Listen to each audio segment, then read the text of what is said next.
মালদহের গাজল ব্লকের পান্ডু অঞ্চলে তৃণমূল যুব কংগ্রেসের কনভেনার রাজকুমার ঘোষের নেতৃত্বে 136তম বর্ষ শিক্ষক দিবস উদযাপিত হয়ে গেল। ডক্টর সর্বপল্লী রাধাকৃষ্ণনের প্রতিছবিতে মাল্যদান করেন। এরপর একে একে যুব তৃণমূল কংগ্রেসের সকলে পুষ্প নিবেদন করে শ্রদ্ধা জানান ডক্টর সর্বপল্লী রাধাকৃষ্ণনকে।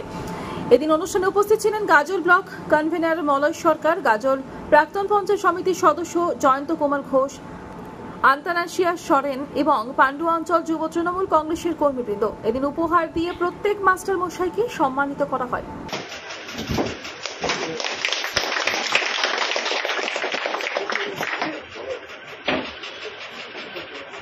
আজকে আমরা সাংগঠনিক আলোচনার মধ্যে দিয়ে আজকে আমরা শিক্ষক দিবস উদযাপন করছি এবং আমরা আগামী দিনে যেভাবে হোক না কেন আমরা সমাজের কাছে এগিয়ে এবং শিক্ষককে ভালোভাবে আমরা যেন সম্মান দিয়ে আগামী দিনে এগিয়ে যেতে পারি। আমি বেশি কিছু বলবো না এবং আমি খুব কম সময়ে বলছি, কারণ আমি এখন অভিজ্ঞতা কম আছে, হয়তো আমার শেষ করছি।